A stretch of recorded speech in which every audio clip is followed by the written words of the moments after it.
Welcome to Money on Tap.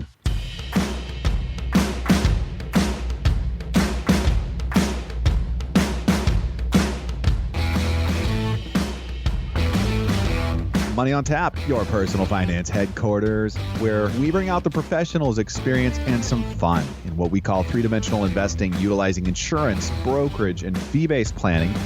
That's what we do on this show. We look at all sides of the issues, and we bring a fully independent planning perspective to the table.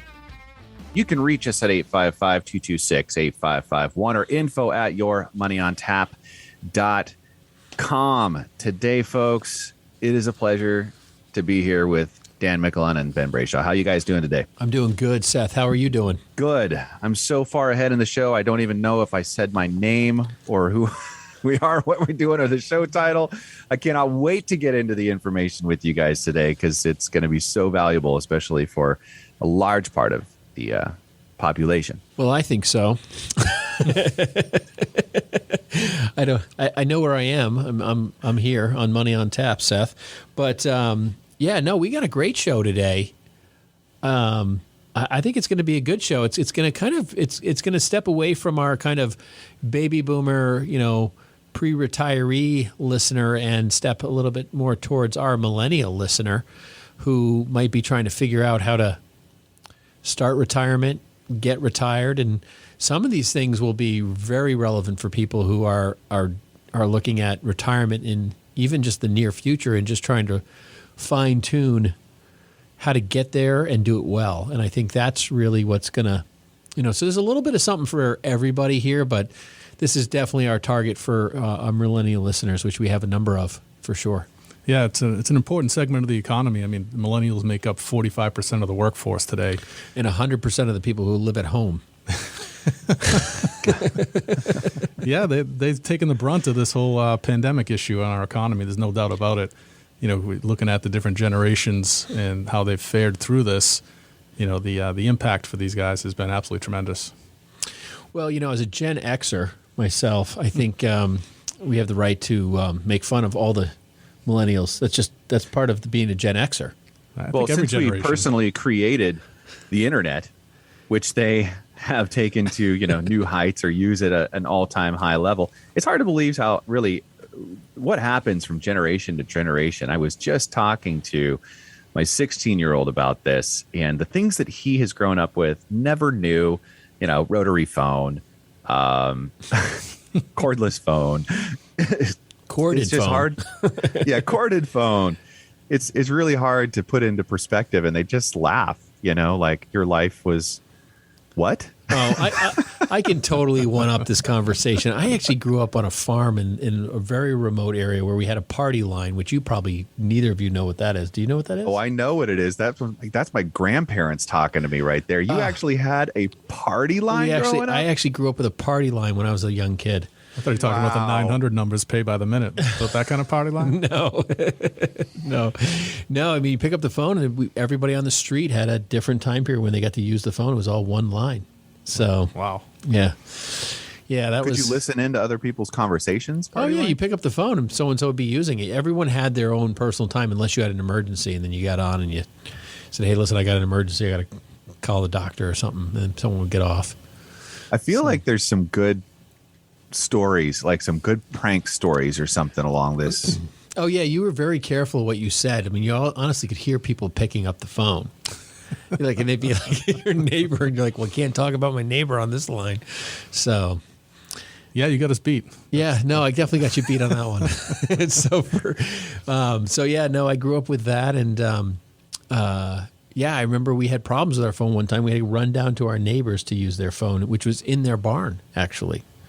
So, that's where most people keep their barn or keep their barn? Is they keep their barn? They keep their phone real close to the phone in the barn. Well, I also was thinking about the fact that when we got our first computer when I was in high school, it was a Tandy 1000, I think TX or RX or something X. Do you remember the Tandys, guys? Remember? Well, you beat me there because I was stuck with a word processor, which was like that was a gift considering my sisters, 6 and 8 years older than me, were on the typewriter with the whiteout doing reports. Yes. Yep.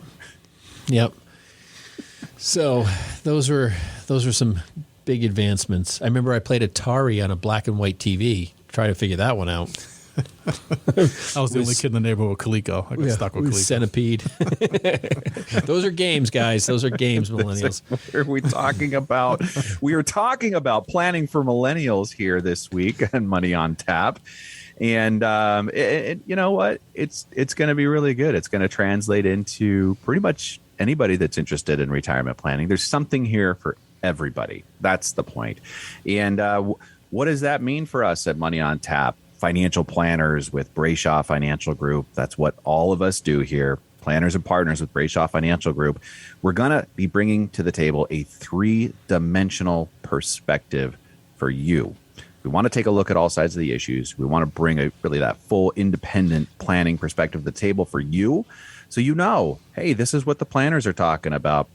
These are the things that we need to go ahead and bring to the kitchen table and have a conversation around. And after that, or even during that, frankly, here's Ben's cell phone number for you to give him a call. It's 855-226-8551. And believe it or not, yeah, he does have a cell phone, not a party line anymore, folks. And you can also reach us all at that number or info@yourmoneyontap.com. And that's enough out of me because it's time for Money in the News.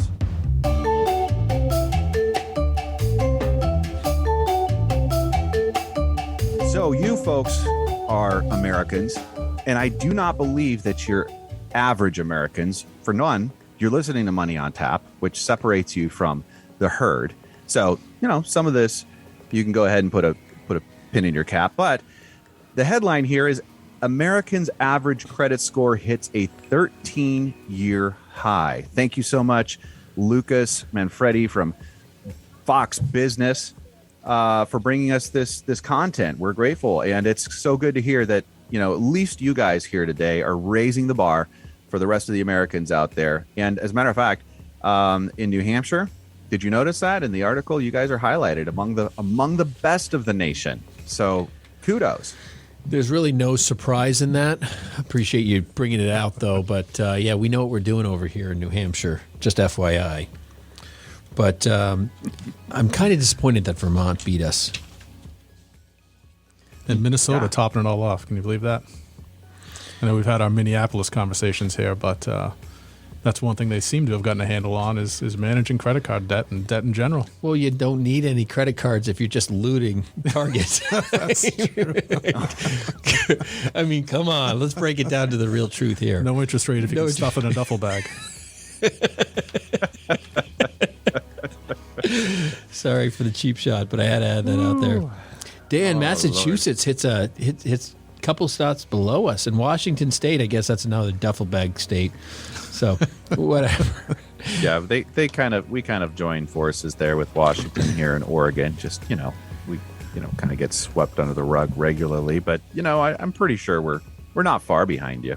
The duffel bag state. Yeah, that's a classic right there.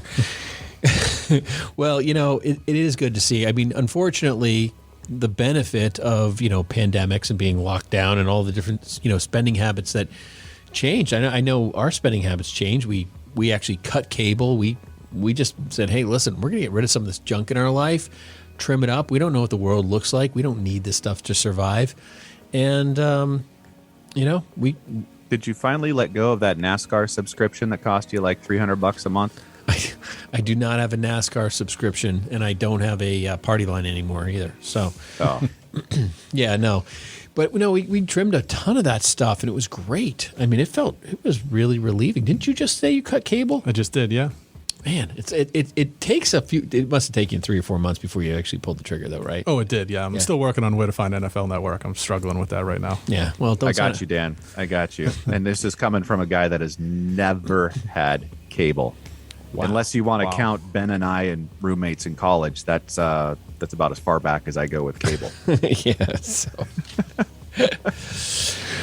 Well, you know, people have been saving, and that's clearly an earmark to it. But I think that's also, you know, echoed right into the investment world because there's been more investing by people than ever in history. You know, I mean, there's more new investors than ever before all at once in a year, which is crazy. So that stuff's all translating to our economy one way or another. I don't know what the number was, but I remember early in the pandemic when the stimulus first started hitting, there was some statistics around how much of that was getting applied to household debt, which was not the intention, not really stimulating the economy, but certainly from a personal ledger perspective, probably made a lot of sense. Yeah. It was probably the wise move to do at the point. So, yeah. It'd be nice if we could really, truly draw some correlation there and have an economist do a deep dive on some of those numbers and how they really work out. But here's my take on it. That average American has now started listening to Money on Tap. And because of that, they've taken care of some business. They've done some investing. They've taken this advice at heart. And there you go, folks. Congratulations, Money on Tap listeners. Coming up second for us here, we do have, it's another fair and balanced. No, take that back. It's CNBC, and it's Katie Doerr's CFP that is bringing to us that caring for aging family members can be very costly, right? So do not miss out on these tax breaks. So how many people are in that transition? Roughly, 19% of Americans provided unpaid care for an adult with health or functional needs in 2020, according to National Alliance for Caregiving. So of those people, there can be some significant tax breaks, and we want to make sure that you're aware and taking advantage of all those opportunities to lower some of your taxes. Yeah, this is a big piece for kind of the millennial / pre-retiree. I mean, there's just so many different age brackets that are caring for family, and if you're not aware of the ability to deduct some of these expenses, and that you probably could itemize. I mean, a lot of people know that the number of people who itemized their taxes and broke down those expenses to deduct them off their income dropped. Trump had raised the automatic deduction that we all get and doubled it so married filing jointly went from like $12,000 to $24,000. Boom, you just get $24,000 deduction. Once you can prove that you have more than $24,000 in deductions, then you got to itemize and actually break those down. So we went from 20 some odd percent of America's itemizing to like 7% with that tax law change. But if you have an elderly parent or there's a relationship test around this as a qualifying relative, I mean there's a lot of things that can put you over the deductions very, very quickly in the expenses and costs that you naturally incur and are not even thinking about. Yeah, 80% of people caring for an adult relative, have an average cost of over $7,200 per year, which is well on your way to $24,000. Yeah, no, absolutely, and that's not counting your own costs and so forth. But a qualifying relative, this is kind of an interesting piece. So if you have somebody and you're in this position, feel free to give us a call, 855-226-8551. But a qualifying relative is someone who earns less than $4,300 a year, and they essentially live with you or equivalent to living with you. So there's some tests around that as well. And then once you go over the was it $7,500 medical expenses? Once you go over that, you get to write that off. Everything above that, 7.5% of your take-home income is the threshold there. So if you're exceeding that, caring for combination of elders and children within the household, take a close look at that because you might be able to deduct it. Yeah. Another write-off here that can be added to that is the Child and Dependent Care Tax Credit.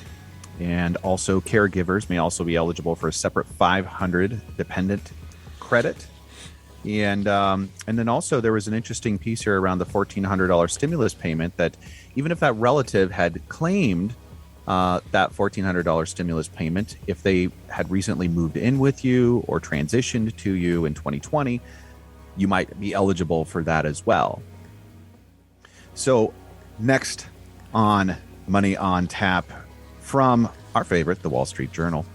For Allbirds, Warby Parker, it's a lovely name, Warby Parker, and other fall IPOs, guess what's out? Greed.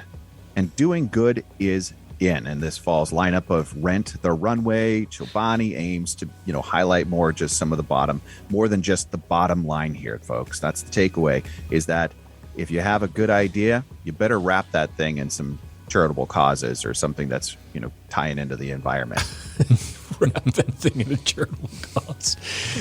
Oh man, what is our country coming to? Yeah, let's launch the greediest capitalistic new company we possibly can and say we're all about doing good. That's our wrapper here. Yeah. But, I think some of the things that are interesting is that they do in the article, I think I failed to actually mention other than where it was from the Wall Street Journal. Want to give credit due to Corey Drybush.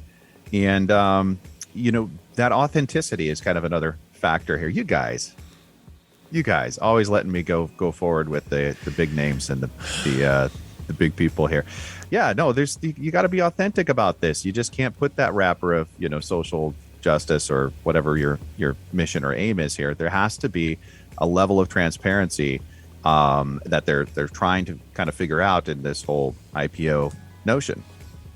Yeah, the environmental, social, and governance, the ESG conversation of what, these companies are trying to, this is all part of that kind of that woke mentality is trying to prove your engagement in society and this kind of,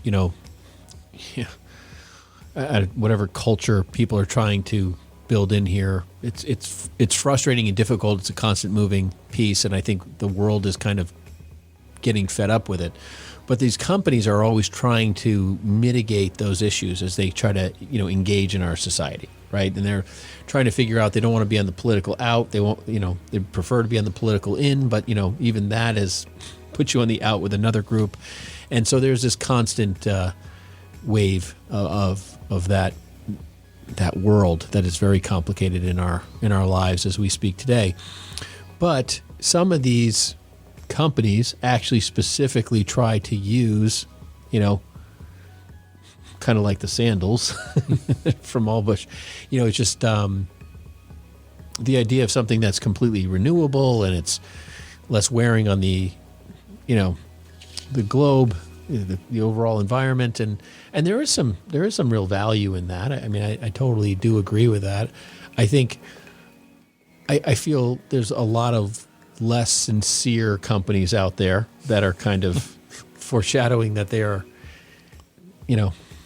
for sure, a lot of it's marketing. That's what it is. Bottom line is they're trying to draw in that customer who, has a concern, and they're much more likely to get that group of people's attention for sure, and make them, repeat and long-term customers. But, from the economic standpoint, there's probably benefit to them. They're getting some kind of write-off for whatever it is they contribute to the given cause, and that's something that can fall through to the bottom line and be value to a stock investor. Yeah, absolutely. I said Allbush, but I meant Allbirds and Warby. There's some companies out there that really are trying to engage the do-good. So I don't want to take away from that entirely. I think you created a new company there. Maybe it's the Anheuser-Busch that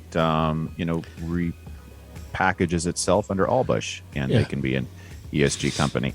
I think you're right. I think the desire here, some things authentic, some not as much. But I really like one of the takeaways here, which was from the Allbirds, that said that their goal is to create standards for the companies going public, that claim to be committed for the environmental, social, governance, ESG issues, and that they also see that there's the real potential to be almost more profitable within those directions or those directives in their governance. And those might be, idealistic, but what a great idea.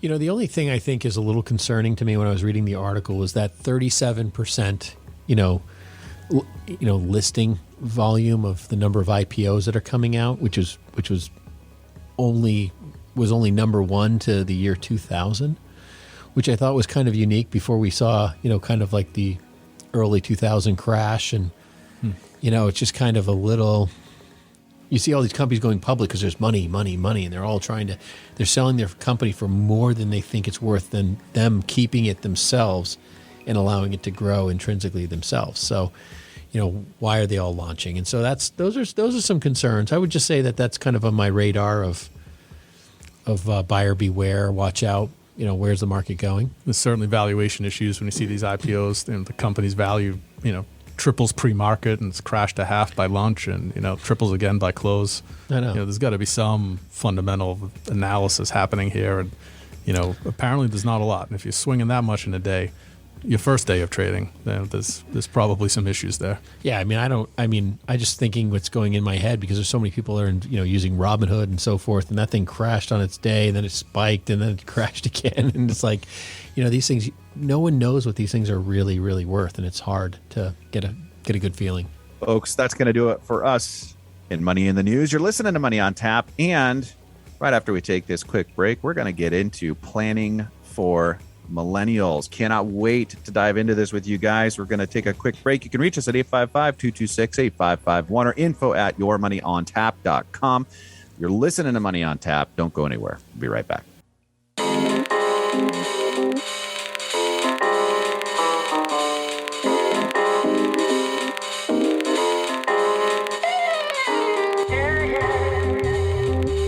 Folks, we have a lot of fun doing this show, Money on Tap, and Ben and I have been financial planners for years and years, and our goal here with you is to bring you into the room, have the conversations that we have. We think these are critical conversations for you, but we understand this is a limited space, and what we'd love to do is to open the doors to you with us at Brayshaw Financial Group, so you could experience what it means to have three-dimensional planning in your life.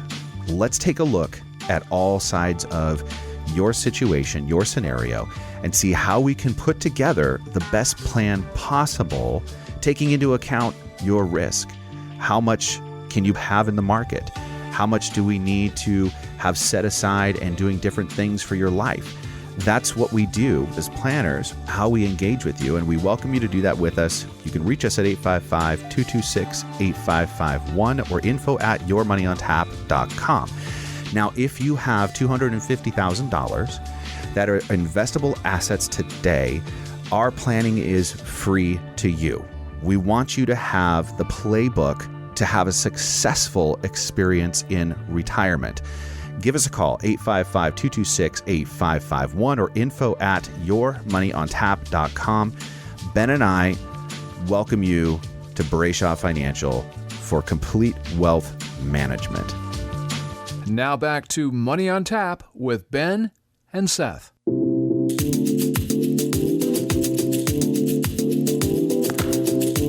Welcome back. You're listening to Money on Tap, and you can reach us at 855-226-8551 or info@yourmoneyontap.com. And we're going to do a little bit of three-dimensional investing here with you folks, getting started in planning for millennials. And speaking of started, that's really number one for us here. If we were to say anything, what would we recommend? Let's start early, folks. Let's get the ball rolling, and do not rely on your high school education and whatever class you took there. I don't even know if they do balance the checkbook class anymore. It's kind of back in our Gen X, right? But let's talk about that. What do we do to get started early? Well, I think, one of the points that, in the conversation and the topic and the research that we did in the show, education was the kind of key millennial interest. So if you're a millennial, you're listening to the show because you're interested in learning, and 68% of millennials do some sort of education prior to investing or want to do education. So that says a lot, because that's unlike any age group, age bracket out there and how they invest. They usually just call the financial professional. They call us and they say, here's my money. Don't call me unless you need to, and take care of it. So That was definitely the one statistic. Where there's a lot of measures here where that as a generation, the millennials seem to be in kind of more of the concerning end. But one of the things that we saw as exciting and hopeful for that generation is that they were intrigued around the education, and they're willing to get engaged, and they wanted to participate in that. So there's hope there. But on the more concerning end, a simple survey went out, and 63% of millennials responded as they consider themselves to be highly educated when it comes to financial matters, but unfortunately, only 14% of them were able to get this little quiz done correctly. So that is kind of sad that, so many people think they're highly educated in the financial world. The truth is that the majority of the world isn't, and I would tell people that even us as financial planners, we're always learning. We're always learning. I mean, we were on a call today and we were learning about an investment strategy that was tremendously interesting and not relevant for this call, but we were like, tell us more about that. I want to know more about that, because there's constant evolution in the financial world. There's constant, new opportunities and ways people are taking advantage of, either addressing taxes or, managing income plans or figuring out how to, tweak out a little more gain in a sector, and what people are doing to evolve. And, so learning and education, it's not limited to just the millennials, it's everybody. And people just don't have enough education, or I would say the time on top of all that they're doing, the amount of time at their work. And, I was speaking to my nephew who's, in computer science, and, he's super excited. He's, he got a raise and he's very happy, but he was talking about the amount of weight it was on his shoulders, wondering if he was going to get the raise or not get the raise, and whether he was just going to look for another job because he's super valuable and super capable, and he's not sure whether he wanted to shift one way or another. And, hey, I look at that and say to myself, so many people are living with weights on their shoulders that to spend time on top of everything else to learn about all the financial matters, that the 3-question quiz that we're going to talk about a little later, of course people didn't get it right. One of the resources that I would want to highlight for anybody starting or in this journey is our website. It's a phenomenal resource.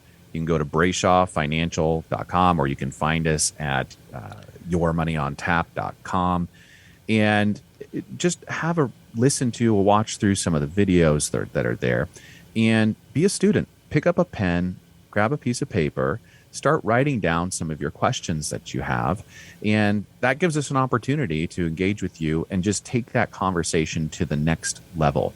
And speaking of the next level, it's time for number 2. Let's talk about participation in your 401k and retirement plans.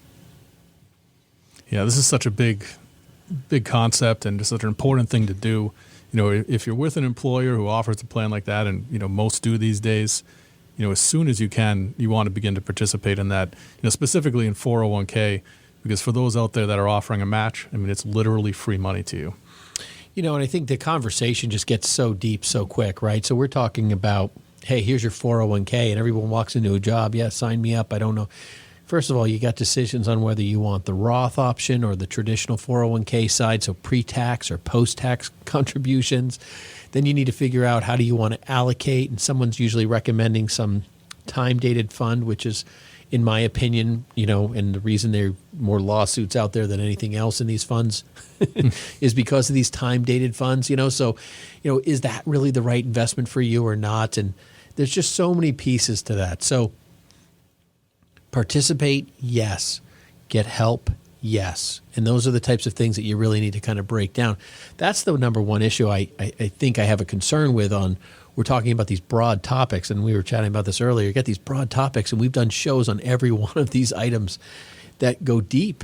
And in our other shows, which I would say, hey, go listen to our Roth show. There's probably 5 of those out there over the course of the last 5 or 6 years we've been doing radio. So there's a lot of things to consider inside of determining whether pre-tax, post-tax, or even a piece of both. Yeah, there's no doubt our library of shows is a great place to get educated. There's a lot of good information out there.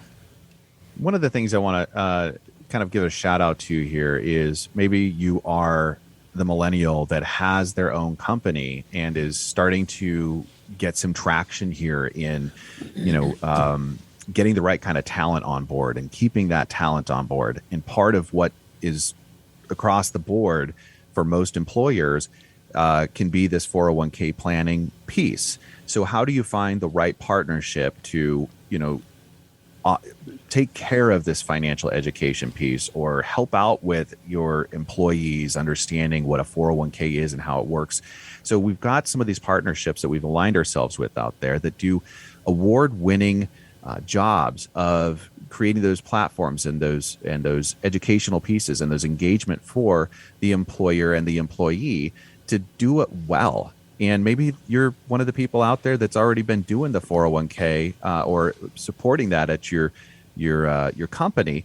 But maybe you just continue to have this question come back from HR of what is that? What are they actually doing over there in that 401k? Because everybody comes to me and asks questions about their retirement. Part of this process should be working with the right advisors to align you and that value proposition of your company to your employees to keep that talent engaged and moving forward in those 401k plans. Seth, you bring up a really good point on the 401k space. And, we handle those, and we have a number of different advisors that can handle all of this stuff. But the piece about the 401k space, if you're really going to twist this around and say, hey, listen, how am I going to make this thing a powerful unit for my company? And how does this save me money, or how does this make our company more efficient? There's actually a statistic out there that says that 20% of a person's workday is worried about their personal financial health. And that if you do a meeting quarterly in your office, you can cut that in half. That means you can gain a 10% increase in your work in your office just by solving a financial question for people. Is just they want to feel engaged in their finances. So 20% of someone's workday is concerned about their finances. Look around your office and realize that 1/5 of your day is lost by every person. And that is a pretty incredible statistic. And so, partnering and building education around your 401k is really a piece of the core win for an employer. So I just want to add that in there before we jump to our third item here, Seth. So I got to tell you guys, this is hands down my favorite of our what we're covering here today, and that is to pay yourself first. And there is a very simple formula that we've got here outlined that will help you to kind of organize what does that look like? Well, I like pay yourself first too, but it doesn't always work that way when I look at number one, it's paying somebody else, right? Taking care of your investments and your retirement and your savings plans, absolutely very, very important. Statistically, the best option is to put 20% into savings and investments. That's really what you should be doing, and living off of 80% of your money. That's right. And you want to set aside, 50% of your take-home income on living expenses, things like food and rent, the pure essentials, and then 30% on clothing, education, transport, things that are important but kind of secondary to food and rent. Yeah, and I think the thing is that a lot of people try to work backwards. They're like, oh, I make this much money, I can afford this apartment, I can go out to eat this much time, and then what do I have left over?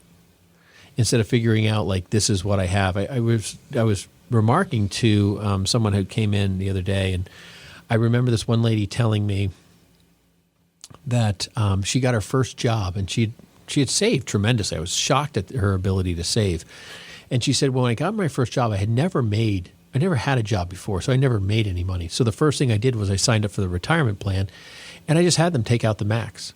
And I've never had it change, so I've never really realized what my real income was. Like I never experienced this larger amount and then figured out, I'm going to contribute to my 401k. So if you're new to investing and this is, your first, you're coming up to your first job, or you're just getting out of college and you happen to stumble across this show, consider yourself the luckiest human in the world, and just start putting in your 401k the max and just live off whatever that paycheck comes back. And then, you're going to be pretty close to that opportunity right there alone. Yeah, you want to treat your savings and debt, like a bill and set up auto pay, which 401k does the same thing, right? So it's getting drafted out of your check before you even realize it was there. And for the things that, fall into that pay yourself first category, right? So you're paying down your mortgage, you're paying into your investment accounts. Just set up the auto pay. Just whatever day you get paid on, the 15th, 30th, whatever it might be, just have that draft take place the next day, and it'll be, socked away into something that's important to you long term before you even miss it. Yeah, just create it as a bill. I think that's a great idea. Yeah. Automating is so helpful in getting these things taken care of and ongoing. So it's not that you don't miss an appointment that way. And I love what you had to say as far as the mindset there, really putting this first versus, putting the rent or the house or all of those other payments that you might feel like is paying yourself, but really it's paying somebody else to do. So You know, pay that- yourself first. That mentality came to me from somebody that, probably I would never say that they mentored me officially, but I always looked at them as kind of a role model person. And I remember them telling me that, when we die and, people go through our stuff, they'll know what's important to us based on how we spend our money. And I always thought that was interesting because they said that they really intentionally try to write their first check out of their checkbook as soon as they get paid as being their tithe. That was just it. Like, that was the most important thing. That's the first thing I'm going to do, because if the first thing you do is everything but that, then those things are more important. And I always thought that was a profound perspective. Thought it was good, and something haven't perfectly lived by, but something I've actually really tried to do, because I think your testimony comes in all forms and fashions. Many areas I've failed at. That one I've actually done pretty well at sometimes. So, but I think that comes into kind of a point that we've done a number of shows on, which is, build a budget and monitor it, which is kind of a point around this pay it yourself. You really can't do that until you realize how you build your budget around that 80%. Because for some of our believers that are listening that, say, hey, listen, that 20% is, savings. And what about 10% for tithe, if that's what you do? And, maybe it's 10% tithe, 10% savings, and you're living off 80%, or it's 10% tithe and 15% savings. But build your budget off of that net number after you take care of those things. Ben, you truly are a truth broker here today, giving us some wonderful words of wisdom. And you may have just heard that for the very first time, or you may have heard it for the umpteenth time and just need to hear it again. Regardless, you can reach us at 855-226-8551 or info@yourmoneyontap.com. We're talking about planning for millennials here on Money on Tap, and we're going to take a quick break. Don't go anywhere. We'll be right back. Call us today at 855-226-8551 and get your free consultation with Ben Brayshaw or Seth Krussman or any one of our partners, and find out what's going on in your plan, your estate plan, your financial plan, or what you're planning at all, if nothing. Get it fixed, get it right, get it done today. Give us a call at 855-226-8551. Now back to Money on Tap with Ben and Seth.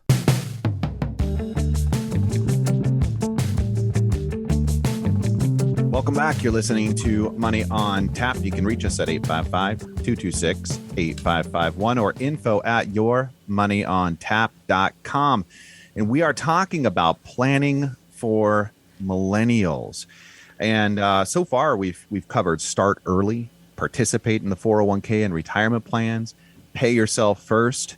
And you know what, folks, you're believe it or not, you might be single and millennial right now, but we're still including this, no matter what, insurance. Insurance is a must. And we're talking about life and health insurance.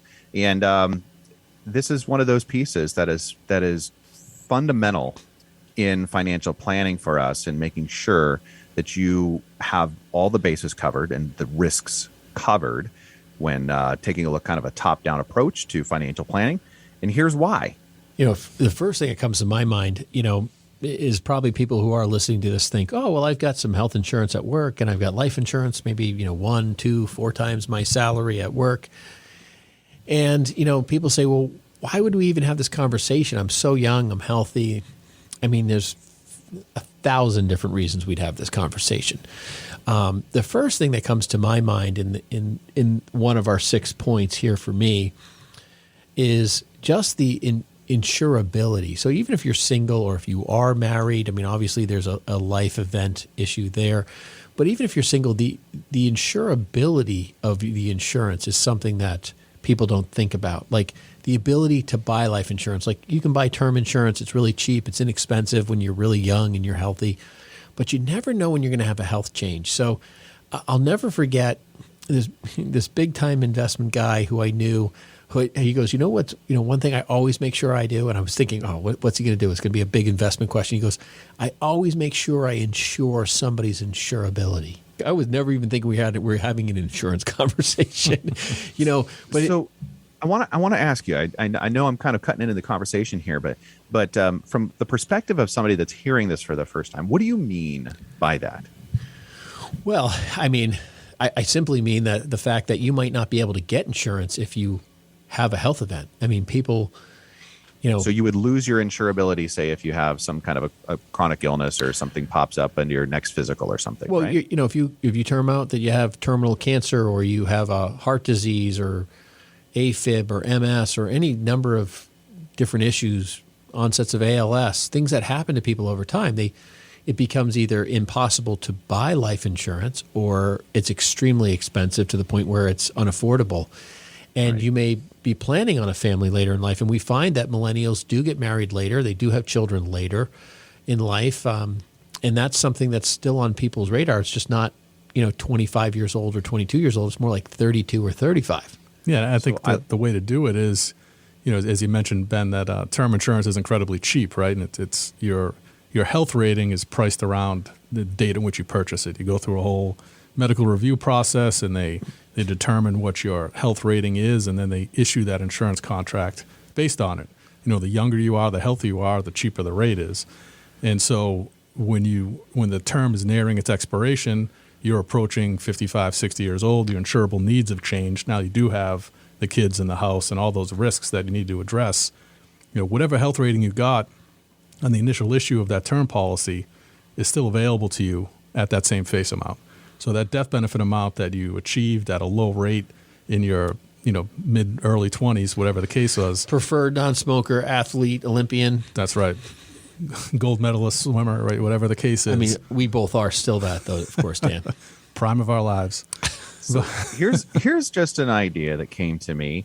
And no kidding, I have no notes on this, but I was realizing that, some of these people might be out there doing a little dating right now, trying to meet Mr. or Mrs. Right. And when that resume comes up for, who you are, which some people do check out your credit score, right? Or what other assets you have on the table. This could be one of those, folks. You never know. It might seal the deal. You're already prepared. You're thinking ahead, walking into a safer situation already. I don't know. I would run scared if that was if someone was wondering about the insurance I'm carrying already.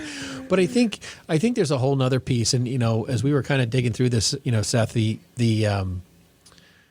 just the whole concept of what some of this life insurance covers today, in different versions of the stuff that you can buy in the advancement. I mean, that's something that, I think, we should have you address. Hey, thanks, Ben. I appreciate that you might be thinking about insurance and just, in one ear, out the other. It's not you. It's not now. It's your grandmother's, life insurance policy that did great. It passed off money to beneficiaries. It did what it was supposed to do. But when we're talking about insuring the insurability, here's some of the things that we can be discussing in this conversation, right? There's going to be a higher probability that in your lifetime, you might be experiencing a heart attack, cancer, stroke, terminal illness, or even long-term care events. Now, these term policies can cover a multitude of these events while it's still in, say, a term program. But then there's the ensuring that insurability piece that you want to consider, which is it can get converted into some kind of a permanent program. And that can actually, if you super fund that program, can turn into tax-free income for life or some kind of a future pension for yourself and your family. That is, frankly, it's one of the most amazing concepts inside of that insurance idea. So dig in, take a look. It's pretty amazing, folks. Yeah, we do those conversion programs that Dan was talking about, and I think, you can.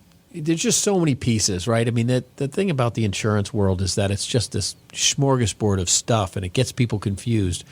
And probably this conversation's confused a lot of people. Go to one of our insurance shows, right?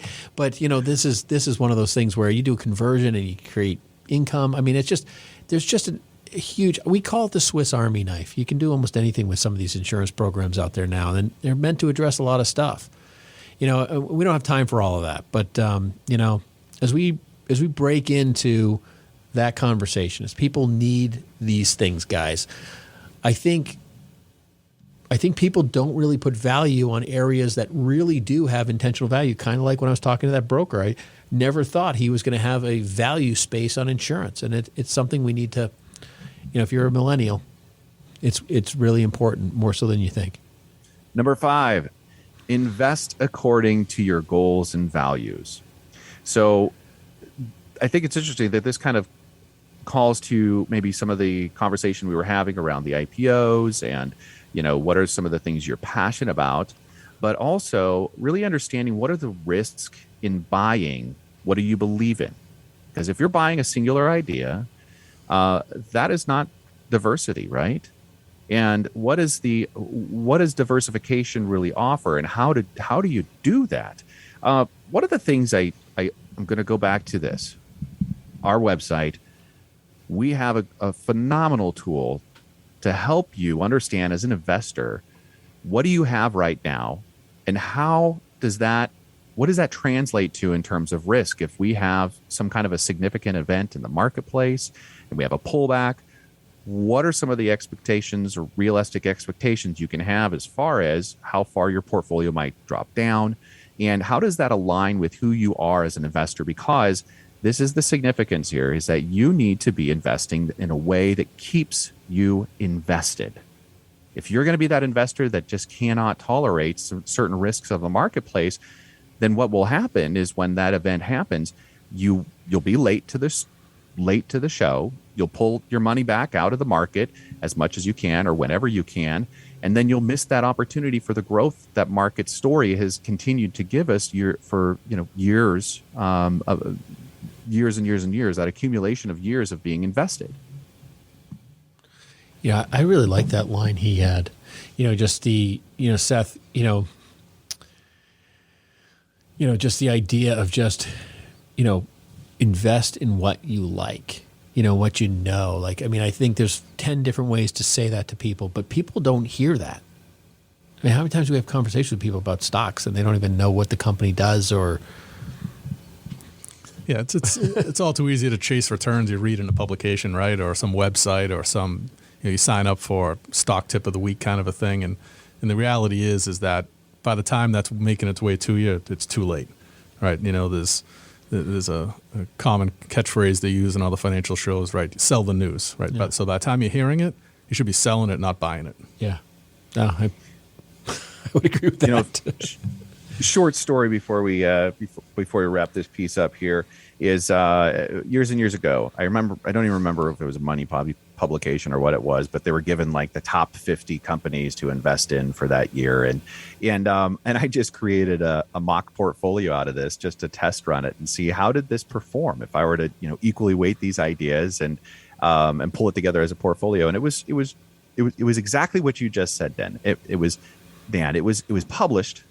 And so it had already hit that cycle of growth that everybody was wanting to or expecting to get out of those ideas. And it was pretty much a failure. So there you go. We've covered a lot of bases here today with you folks, and we're going to land the plane with live within your means.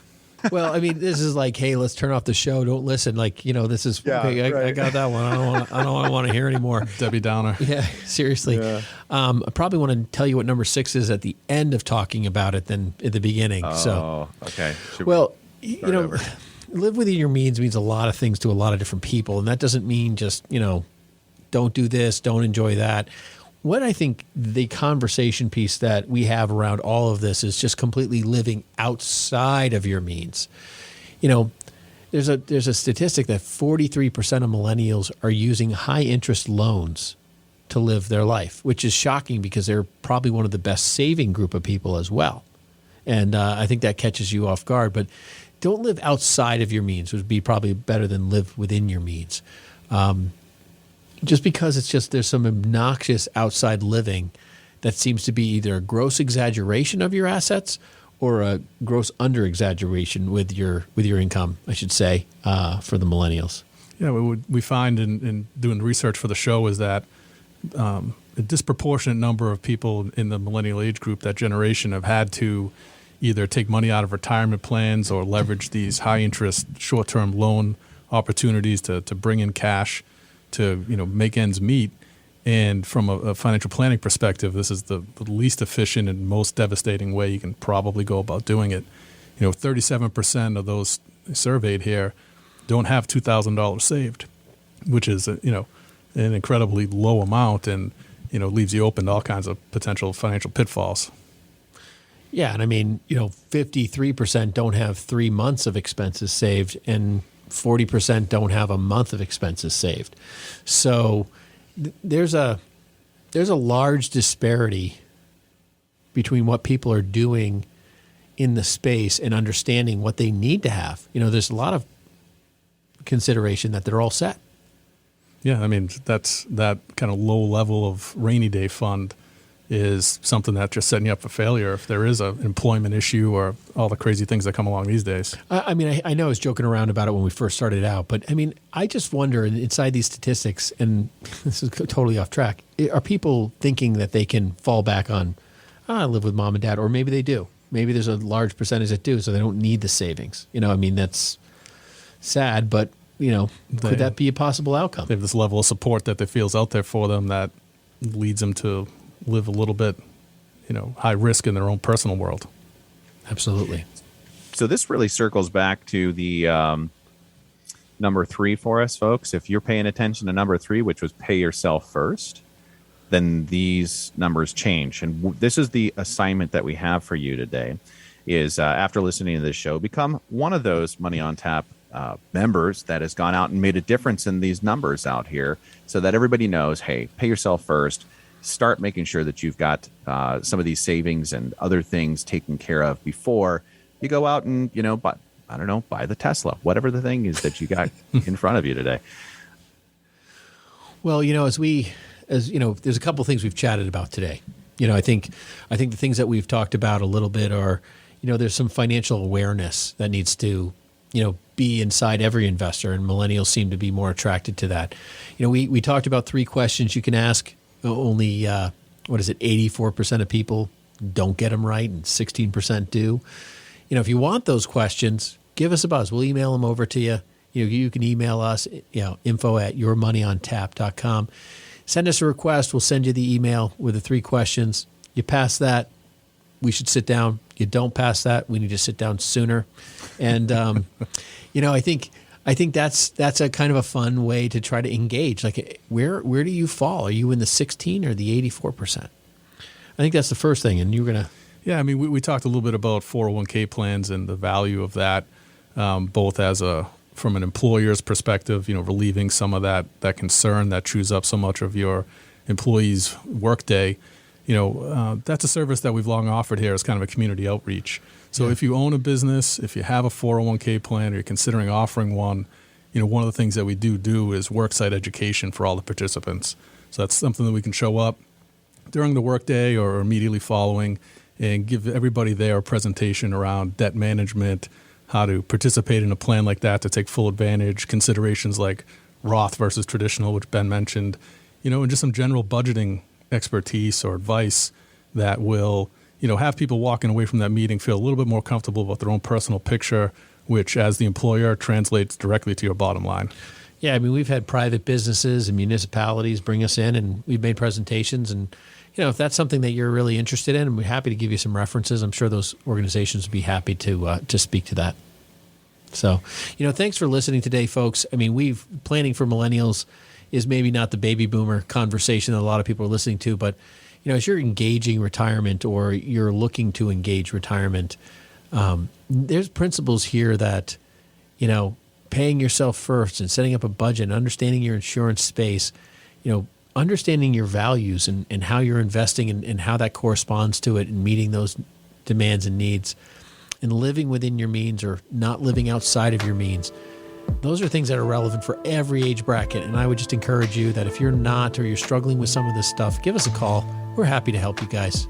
Folks, you listen to Money on Tap. And you know what? We've given you loads of stuff to think about this week. And if you're asking yourself, hey, how can I help Money on Tap out? Please go to your podcast venue, like, subscribe. That helps us out with everybody out there looking for some great information. Thanks so much. You can reach us at 855-226-8551 or info@yourmoneyontap.com.